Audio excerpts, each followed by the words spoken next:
Video like जरूर कर लीजिए और ऐसे वीडियो लगातार फ्री में पाने के लिए चैनल को तुरंत सब्सक्राइब कर लीजिए और बेल आइकन को जरूर टैप कर लीजिए ताकि आगे भी सारे वीडियो आपको मिलते रहे। यूट्यूब में फॉलो करते हैं तो प्लीज ये वाला फ्री टेलीग्राम चैनल जरूर ज्वाइन कर लीजिएगा। सारे नोटिफिकेशन सारे अपडेट यहीं पे आते हैं, ध्यान रखिए।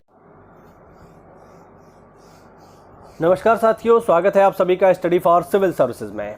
ये हमारी नई जो श्रृंखला शुरू हुई है ये है एनवायरनमेंट की यानी पर्यावरण की। और पर्यावरण का जो पहला लेक्चर लिया था उसमें हमने पर्यावरण को समझा। आज हम जरा पारिस्थितिकी के बारे में बात करेंगे, इकोलॉजी के बारे में बात करेंगे। ठीक है, इकोलॉजी क्या होती है। तो अगर आप बिल्कुल जीरो से पर्यावरण पढ़ना चाहते हैं यूपी पीसीएस लेवल का, ठीक है, पीसीएस स्तर का, तो आज ही हमारे चैनल को फॉलो कर लीजिए, इसको सब्सक्राइब करिए और पूरी प्लेलिस्ट हम इसकी बना देंगे जिसके माध्यम से आप बड़ी आसानी से पीसीएस स्तर का पूरा जीएस कवर कर पाएंगे। इससे पहले मैंने पूरा ज्योग्राफी करा दिया है, पूरा का पूरा यूपी स्पेशल करा दिया है और अब हम शुरू कर रहे हैं यहाँ पे एनवायरनमेंट। ठीक है, तो चैनल पर अगर पहली बार आए हैं तो प्लीज़ इसको सब्सक्राइब जरूर करिए, थोड़ा अपना सपोर्ट दिखाइए। ठीक है, चलिए आज का टॉपिक शुरू करते हैं। आज का टॉपिक है हमारा इकोलॉजी यानी पारिस्थितिकी। ठीक है, हाँ, अब देखिए, अगर हम पारिस्थितिकी की बात करें तो पारिस्थितिकी है क्या, पहले ये समझते हैं। तो देखिए, जीवों के पारस्परिक तथा वातावरण के साथ उनके संबंधों के वैज्ञानिक अध्ययन को पारिस्थितिकी कहते हैं। ठीक है, अभी देखिए हमने क्या देखा था, हमने देखा था कि पर्यावरण में कौन कौन चीज़ें शामिल होती हैं लास्ट क्लास में। उसमें मैंने आपको बताया कि पर्यावरण में दो चीज़ें शामिल होंगी, जैविक और अजैविक घटक। ठीक है, इनको मिला करके हम जो है पर्यावरण बना देते हैं। लेकिन पर्यावरण में मौजूद ये जो जैविक और अजैविक घटक हैं ये एक दूसरे के साथ कैसे इंटरेक्शन करते हैं। अगर किसी क्षेत्र में एक प्रकार के पौधे की अधिकता हो जाती है तो उसका अन्य पौधों पर क्या प्रभाव पड़ेगा। अगर किसी क्षेत्र में इंसानों की आबादी ज़्यादा हो जाती है तो जीव जंतुओं पर, पेड़ पौधों के ऊपर क्या प्रभाव पड़ेगा। ये एक दूसरे को प्रभावित तो करेंगे ही ना। तो इन्हीं का जो अध्ययन है साथियों, यही कहलाता है पारिस्थितिकी। ध्यान रखना, ठीक है।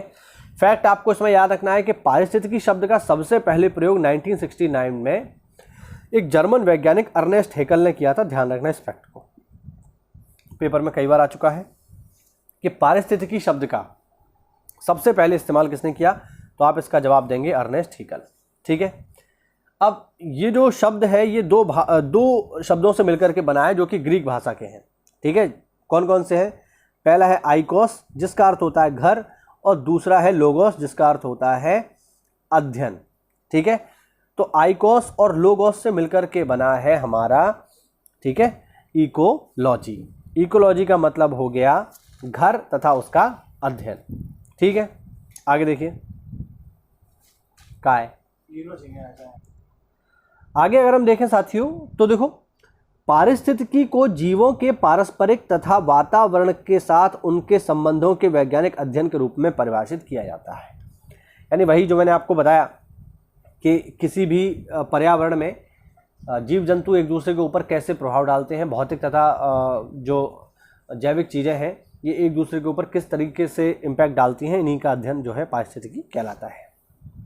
ठीक है, अब इसमें जीवों तथा पर्यावरण के जैविक तथा अजैविक घटकों के बीच संबंधों पर अधिक बल दिया जाता है, वही जो हमने पढ़ा। अब देखो, पारिस्थितिकी के अंतर्गत न केवल जीवों तथा उनके वातावरण का ही अध्ययन किया जाता है बल्कि समष्टियों, समुदायों, परितंत्रों, बायोम तथा जैव मंडल का भी अध्ययन किया जाता है। यानी पारिस्थितिकी एक बड़ी यूनिट है जिसमें कौन कौन सी चीज़ें आती हैं, जिसमें जो है जीव आते हैं, समष्टि आती हैं, समुदाय आते हैं और परितंत्र, बायोम और जैव मंडल भी आते हैं। अब ये है क्या, इनको जरा हम समझने का प्रयास करते हैं। देखो जरा, सबसे पहले अगर हम बात करें कि जीव क्या है, जीवों को समझने की कोशिश करते हैं। देखो, जीव यानी व्यष्टि। अब देखो, जीवों की अगर हम बात करें तो जीव क्या है, जीव अध्ययन की मूल इकाई है। ये कोई एक जीव हो सकता है, ठीक है, कोई चिड़िया हो सकती है, कोई प्राणी हो सकता है, कोई पौधा हो सकता है। दूसरा है समष्टि। समष्टि क्या है, जीवों का समूह, यानी चिड़िया की एक प्रजाति। पहले हमने देखी एक चिड़िया, फिर हम देखेंगे चिड़िया की प्रजाति, यानी वो एक जीवों का समूह हो गया। अब चिड़िया की एक प्रजाति है, वो एक निश्चित क्षेत्र में निवास करेगी। तो समष्टि क्या है, जीवों का एक समूह जिनके विभिन्न समष्टि वाले जीव एक निश्चित क्षेत्र में रहते हैं। ठीक है ना। अब बहुत सारी चीज़ें ऐसी होती हैं जो एक विशेष क्षेत्र में ही पाई जाती हैं, तो वो क्या हो गया, वो हो गया समष्टि। और वो जो जीव है वो एक दूसरे के संपर्क में रहते हैं, उनसे संबंध बनाए रखते हैं। ठीक है।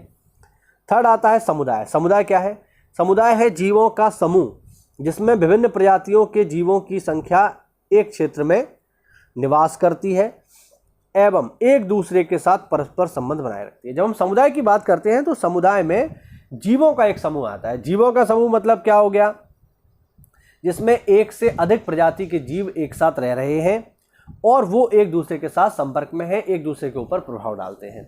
तो अगर एक से अधिक प्रजाति के जीव एक साथ रह रहे हैं तो बनेगा क्या, समुदाय। ठीक है। फिर आता है परितंत्र। जीवों के समुदाय और उनके भौतिक पर्यावरणों के संबंधों के कारण एक पारिस्थितिकी इकाई का निर्माण होता है। सबसे पहले हमने क्या देखा, सबसे पहले देखा हमने एक जीव, उसके बाद हमने देखा उसी एक जीव के बहुत सारे समूह, तो वो हो गया समष्टि। फिर एक से अधिक प्रजाति के जीव जंतु एक साथ रह रहे हैं, समुदाय हो गया। अब वो जो एक साथ बहुत सारे जीव जंतुओं के समूह रह रहे हैं उनके ऊपर भौतिक पर्यावरण का क्या असर पड़ रहा है। भौतिक पर्यावरण का अर्थ क्या हो गया, भौतिक पर्यावरण का अर्थ हो गया साथियों, भौतिक पर्यावरण का अर्थ हो गया वायु, ठीक है, धूप या हम कहें प्रकाश, ठीक है, या हम कहें पहाड़, ठीक, ये सारे क्या हैं, या मिट्टियाँ। तो ये हो गए सारे के सारे भौतिक पर्यावरण। अब इनके बीच जो संपर्क है या इनके बीच जो संबंध है उससे निर्माण होता है एक परितंत्र का। आप समझ पा रहे हैं कि नहीं। तो इस तरीके से जो है ये है सारे के सारे पारिस्थितिकी तंत्र के स्तर। ठीक है, उम्मीद करता हूँ ये आपको समझ में आया होगा। अगली क्लास में हम बात करेंगे प्राकृतिक पर्यावास और जीवों की। तो ये हमारा टॉपिक था पारिस्थितिकी। इसमें कम से कम एक बिंदु आप अवश्य याद रखिएगा, जो कि है इसका नाम, कि पारिस्थितिकी शब्द को सबसे पहले किसने इस्तेमाल किया, अर्नेस्ट हेकल ने। मिलते हैं अगली क्लास में, तब तक के लिए जय हिंद, जय भारत, वंदे मातरम।